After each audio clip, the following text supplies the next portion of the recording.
গতকালের বক্তব্যে আমি কোনো ট্যাক্স ফ্রি গাড়ি চাইনি। আমাদের যারা সংসদ সদস্য আছে তাদেরকে ঠিক একই প্রক্রিয়া একটি গাড়ি ব্যবহার করা দেয়া যায় কিনা সেটি আমি এই সংসদে আমি জানিয়েছিলাম।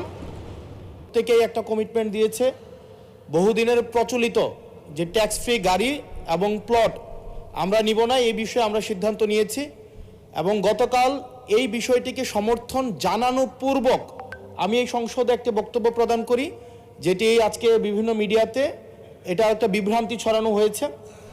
আমি আমার জায়গা থেকে যেই ট্যাক্স ফ্রি গাড়ি আমরা নিব না এবং প্লট এই সুবিধাটি যেটা আমরা নিব না, এই সিদ্ধান্ত সমর্থনপূর্বক আমি জানিয়েছি জেলা পরিষদের চেয়ারম্যান, উপজেলা পরিষদের চেয়ারম্যান, পৌর মেয়র, ডিসি, ইউনো, এসিল্যান্ড সহ অন্যান্য সরকারি অফিসার সরকারি কার্য পরিচালনা করার জন্য যেভাবে সরকারি একটি গাড়ি পেয়ে থাকে ঠিক একই প্রক্রিয়ায় আমাদের যারা সংসদ সদস্য আছে তাদেরকে ঠিক একই প্রক্রিয়া একটি গাড়ি ব্যবহার করা দেয়া যায় কিনা সেটি আমি এই সংসদে আমি জানিয়েছিলাম।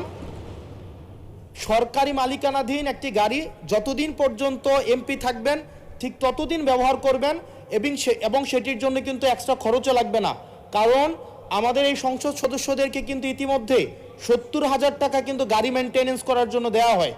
এখন গাড়ি মেনটেন্সের জন্য 70,000 টাকা করে দেওয়া হয়, কিন্তু আমাদের গাড়ি নেই। এখন আমার যে বক্তব্যটা সেটি হচ্ছে গতকালের বক্তব্যে আমি কোনো ট্যাক্স ফ্রি গাড়ি চাইনি এবং ট্যাক্স ফ্রি যে প্লট এবং গাড়ির যে বিষয়টি রয়েছে সেটি অলরেডি এই সংসদের পুরো হাউস ঐক্যবদ্ধভাবে সিদ্ধান্ত নিয়েছে তারা এটি নেবে না এবং এই ত্রয়োদশ জাতীয় সংসদের প্রত্যেকটি এমপি সেটির জন্য একটি অনন্য নজির স্থাপন করেছে। এটি মিডিয়াতে বিভ্রান্তি সৃষ্টি করেছে, সেটির জন্য এখানে পুনরাবৃত্তি করেছি সকল এমপিদের পক্ষ থেকে যে আমরা ট্যাক্স ফ্রি গাড়ি বা প্লটের সুবিধা না, অন্যান্য যে সরকারি সুবিধা আছে সেটির মতো করে যতদিন এমপি থাকবে ঠিক ততদিন এমপি শেষ, তারপরে হচ্ছে গাড়িটি আবার সরকার ফিরিয়ে নিবে। সেটির জন্য হচ্ছে আজকে এখানে দাঁড়ানো মাননীয় স্পিকার। ধন্যবাদ মাননীয় সদস্য।